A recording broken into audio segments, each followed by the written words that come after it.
This Week in E-Commerce, episode 99. I am Chia here with you for another week as we close in on episode 100. Now, I'm flying solo this week as Alex recovers from the effects of an illness, but she will be back next week as we record our milestone episode. So we're really excited for that one. We've got some really great topics lined up, including a deep dive into Labubu and the cultural craze and phenomenon which is driving the growth of Pop Mart and the Labubu toys. And also joining us next week will be Paul Waddy, who's going to be coming back on for episode 100. He is, as a lot of you would know, my OG co-host who was with me for the first 60 or 70 episodes of the show before he went off to focus on building his e-commerce coaching empire, Learn E-Commerce. So we're really excited to get Paul back on the show to share his insights into what he's been seeing in the industry and also on some of the topics which we're going to be covering off. But it has been a very, very big week, not just in retail, but in the world, as we see things like the Sydney Bridge March with 300,000 Sydney-siders marching across the Harbour Bridge to really take a stand for what it means to be empathetic and compassionate in 2025. And it's something which made me extremely proud. And then to also see the other protests going on around the country as well, really sends a signal that we can make a difference. We can use our voices for good. Matter of fact, we actually should. So I implore anyone here that if there is something which you're passionate about, to speak up. Don't just sit back and let it happen to you. Actually be a part of it, because only together by using our voices can we actually make a difference in this world. But that's not what we're here for. We are here to talk about the latest news in retail. And we have a lot of topics which we're going to be covering off. First up, on the quick topics, we're going to be focusing on Amazon and their recent, very quiet decision to exit Google Shopping, not just in Australia, but worldwide. So it turns out through a few industry watchers that Google had removed all their shopping on Google Shopping ads everywhere around the world. So while they are still potentially active in a few campaigns, as I've seen, for the most part, they've actually left the market when it comes to Google Shopping. Now, this is a really big move, particularly for independent retailers, because it suddenly means that you've got a lot less competition on there, in the sense that the biggest advertiser in the world, which is Amazon, has pulled all their ad spend from Google Shopping, where a lot of people do still spend a lot of money on there, which means your ads are now suddenly going to be much more visible than what they were. And they should also start costing a hell of a lot less, because Amazon would normally be about 50 to 60% of the total impressions for certain products and product categories. Now all that's going to be gone, which means if you have been competing against Amazon, you are likely to see your ads now be served much more prominently, and you should be getting much more impressions and therefore much more clicks for that. So that's the good news. The bad news, though, is that suddenly all your competitors are going to have the same as well. So all the other independent retailers who you compete against, their ads are also going to be showing much more frequently too. So you don't need to compete with Amazon anymore. Now you do need to watch how you're appearing relative to your competitors, because someone who is perhaps not likely to buy from Amazon, they'll default to you if you're the second or third there. But now there's going to be 10 other brands right up there with you. So you need to be thinking about how you are positioned against them, from your product photography to your pricing to your shipping. All these different things you now need to be very conscious of, because consumers are going to have a lot more visibility, provided they're not just defaulting to going to Amazon. What this does say, though, about the Amazon business is that Amazon's marketplace has grown to such a size that people are no longer using ads to arrive there. They're no longer going there on Google to search for a product and find it on Amazon and then go there. It suggests to me that they're just defaulting straight away, just going straight to Amazon and looking straight from there. Amazon's marketplace business, as we've talked about, is booming. $28.1 billion over the last Prime Day in the US, a huge number. And that is only going to continue to grow. In Australia, we also saw very huge numbers as well in terms of the growth which Amazon Prime Day had over the last week in July when they had it. As more consumers default to there, it's more important than ever for retailers, independent retailers who aren't on Amazon, to really be thinking about what's your value proposition? How are you positioning your brand and your products against Amazon so that people would choose to buy from you instead? Now, my next story is around one of our favorite topics, which is Shein, where they came into some hot water a couple of days ago, actually yesterday, I believe, where they have been fined $1.8 million, so 1 million euros, by the Italian courts for greenwashing. So this fine is a direct result of what the courts have called sometimes vague, generic, and or overly emphatic, and in other cases omitted and misleading claims on their website around sustainability and social responsibility. Now, Shein, as you all know, they are the poster child for mass consumption, of just absolutely frivolous consumption of people buying far too many products at far too low a price, with most of it probably ending up in a landfill. And most of these products probably aren't going to last either. So this is a real slap in their face in terms of how the Italian courts and Europe in general view their business. And this also comes off the back of France's Fast Fashion Act, which they put into place last year, which is looking to rein in the power which some of these brands have. And this, I think, is a really, really important milestone for sustainability, because we're now starting to hold these companies to account, that they need to be very careful about what they're claiming and also what they're producing, so that they don't ruin the world for everyone. And it's also important to make sure that other countries look to this as well and start thinking about, maybe we should be enacting some of this. Maybe we should really be thinking around, how can we actually encourage our retailers who operate in our countries to be much more responsible, much more sustainable in terms of what they do. Because according to the Italian watchdog, they have a duty of care. As a multi-billion-dollar business, they have a duty of care, particularly when they are in a highly polluting sector with highly polluting methods. And this is really, really important, that while $1 million appears pretty small, what France could potentially slap on Shein in terms of fines could add up to 190 million euros. So this is a really, really big step. And it's not just the fast fashion who are being targeted, because as we talked about a couple of weeks ago, LVMH's luxury cashmere sweater brand, Loro Piana, has also entered judicial administration, where they're going to be watched very, very closely by the Italian courts due to their unfair labor practices. So what this adds up to is that we are now entering this phase in fashion where governments are now really watching what fashion brands do really, really closely to ensure that they are complying. And one story we haven't talked about previously is Princess Polly and them recently receiving their B Corp certification. Now, I won't get into that too much as well, but that's another one to watch as well, that a lot of these certifications are a bit of a check the box exercise. If you get enough ticks right, you can receive it. But whether you're actually sustainable in terms of what you do, I think is going to become more and more important, because people can see through the bullshit now. They can see through all the greenwashing claims and actually look at, is this brand truly sustainable? And there are a lot of brands who are doing it well, whether it be someone like a Maison de Sabre who use recycled leather in terms of making some of their products, making sure that they minimize the amount of water they're using. Obviously, something like leather is not something which is by its nature sustainable, but they're doing everything they can to make it as sustainable as possible. And it's really important for brands to be looking at that. Even if there may be no dollar at the end of the day, which you're going to make more now, it does protect you in the future when some of these laws and regulations do come into place. And our next story is around Tigerlily, where Tigerlily a couple of years ago went into administration. Now, this is a company which has been on and off in trouble for a number of years. In 2019, they made a very ill-fated attempt to move up in the market and address a more premium sector, which meant that they changed everything which was true about their brand, like many brands do, including some of the luxury ones we've talked about before. But in their case, it didn't work out so well because they ended up going into administration. And what happened was that they were bought out of administration about a year or so ago by Seafolly, so one of their competitors. And Seafolly being probably the very first and OG swimwear brand out of Australia.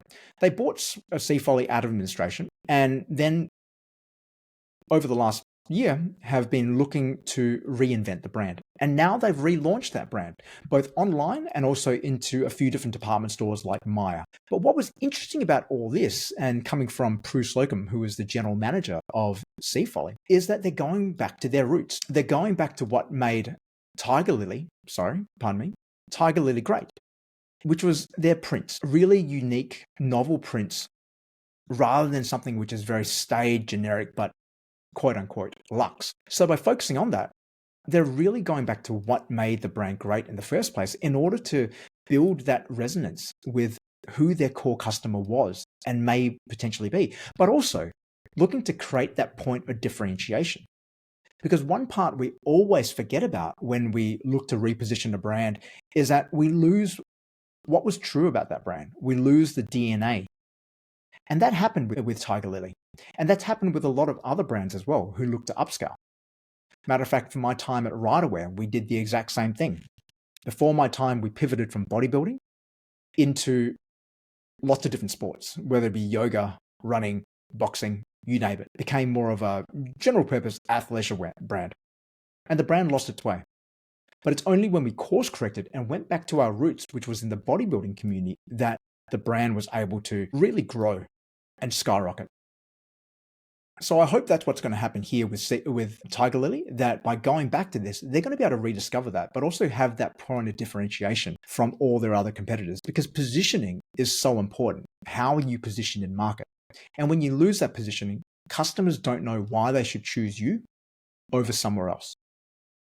The other interesting part about all this as well is that by sharing the back end with Seafolly, Tigerlily are now going to be able to achieve economies of scale by leveraging the same systems, processes in order to minimize what their operating expenses are. And by sharing it across the two, you can see the potential there for a huge lift in margin. Because suddenly your costs are effectively halved because you're sharing it across two businesses. So I'm really, really excited to see what's going to happen with Tigerlily and what their Seafolly look to do with them over the next 12 months or so as this brand looks to relaunch and hopefully, pardon the pun, make waves in the global swimwear market. But the big story we're going to cover off today is going to be all about the markets, because that has what has been happening over the last week and continues to happen now in the US, where as we get to the end of Q2, well, Q2 has now ended in the US, all the earnings reports are coming out. And this is a fascinating time to look at, to understand where all the different companies are currently positioned and also what's driving their growth as well. So we're going to cover off some of the big ones here, which are relevant to a lot of you listening on the call. First ones first is Amazon. Amazon were probably the big winner of all this, where they saw a 13% increase in their revenues to $167 billion in revenue in the last quarter, which is just an astronomical amount, and also saw an $18.16 billion in net income. So roughly about 11 to 12%. Now that was down from what the estimates were. So they were pinged a little bit in the market for that. They lost about 3 to 7%. But what was interesting to see is where the growth for Amazon was coming from. Now, AWS was a large part of that. AWS was a huge part of their growth. So we've talked about AWS before, and not so relevant for a lot of the retailers listening here. But the other one, which was really interesting to see, was ads, where the ads division is growing faster than the retail division. So what this means is that ads growth is outpacing sales on marketplace.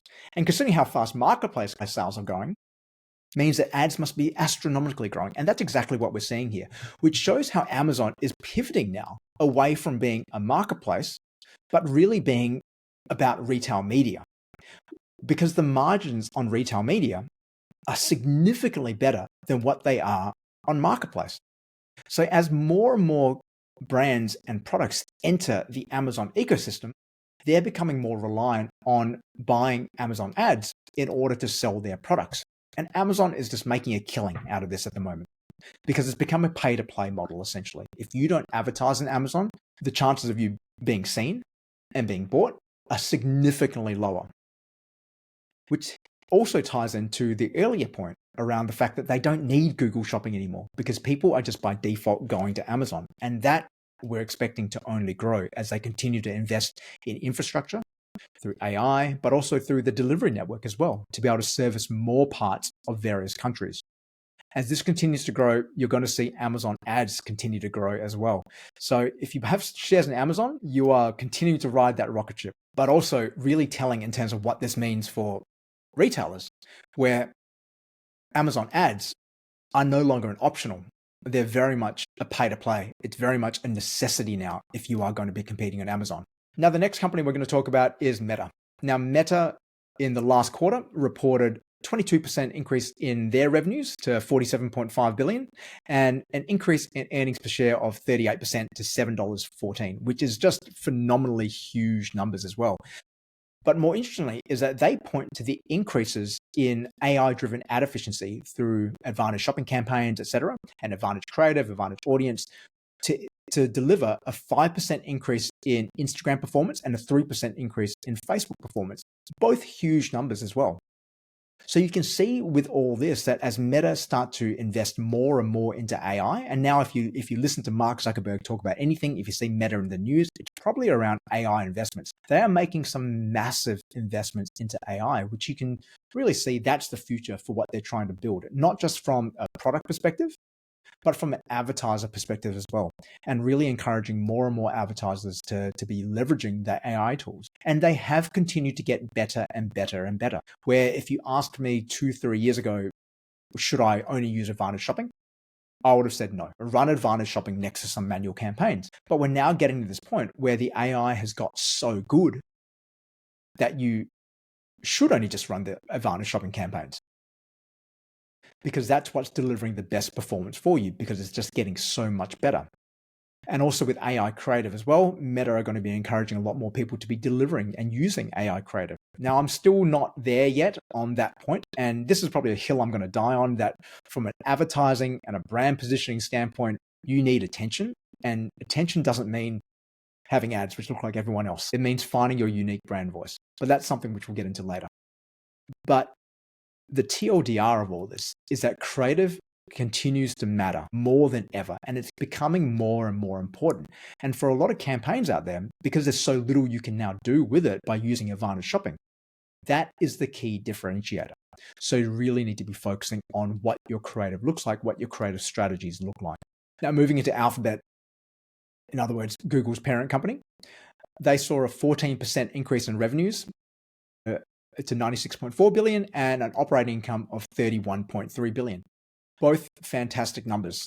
Cloud continues to drive a huge part of their growth. But what was really interesting about this is that search, in particular search ads, continue to deliver an increase as well. There was a 17% increase in revenues coming from Google ads. So while a lot has been talked about with AI, ChatGPT, siphoning off some search behavior, that continues to be super, super strong. That a lot of people are continuing to still use Google for their search and discovery. So there's a long way to go before AI, GenAI, takes over that part in terms of product discovery. So there's still a large opportunity to continue advertising on Google, because Google does remain probably still the ultimate high intent funnel, that someone searching for a specific product on Google, they're showing pretty high signals that they want to buy that product right now. And they continue to double down on AI as well, similarly to Meta, in terms of how they continue to use AI in their advertising tools in order to deliver better results for retailers, but also investments in the cloud as well to fuel their long-term growth and margins. But one of the challenges for Google, though, is what's potentially coming on the horizon, because in the last couple of years, they have also encountered quite a few headwinds in terms of antitrust rulings, recently losing a case against Epic Games as well, but also various lawsuits which are challenging their ability to continue to offer search as the default platform in different devices. So all these things do threaten Google's monopoly. And so it will be interesting to see over the next few years, well, months and years, I should say, how this continues to end up, particularly as more regulations come into place to rein in the power of some of these big tech companies. And then from a more directly retail side, Shopify and Klaviyo. Shopify reported revenues increase. Now, they haven't actually reported their Q2 earnings yet, but something which to watch out for very soon, I believe it's coming out this week, is that we're expecting to see an increase in revenue coming from Shopify, primarily through enterprise. And that seems to be where Shopify are really focusing their time and attention now, but also with the tariffs coming into place as well, whether that's going to curb the growth of e-commerce stores and where Google generates a lot of their revenue from. Similarly with Klaviyo as well, Klaviyo are expected to see an increase in revenue, but slower than previous quarters year on year, but also like the other companies we talked about before, making significant investments into AI, particularly around retention. So we're keen. I'm really looking forward to see what those look like when those earnings come out later this week. So what does this mean for everyone here? Well, at the moment, not too much, but it is something to watch out for. If you're on Amazon, you need to absolutely make sure that you are looking at advertising and you do factor that advertising cost into your P&L and into your budgets as well, because it's become a cost of doing business if you're on the Amazon platform. In terms of Meta, like we've always said, you really need to be taking that creative first approach to your strategy because creative drives performance more than ever before. So you really need to forget about being too fancy in terms of your account structures with your campaigns and ad sets and really just zero in on providing enough signals into fewer campaigns and having some really great creative to fuel that.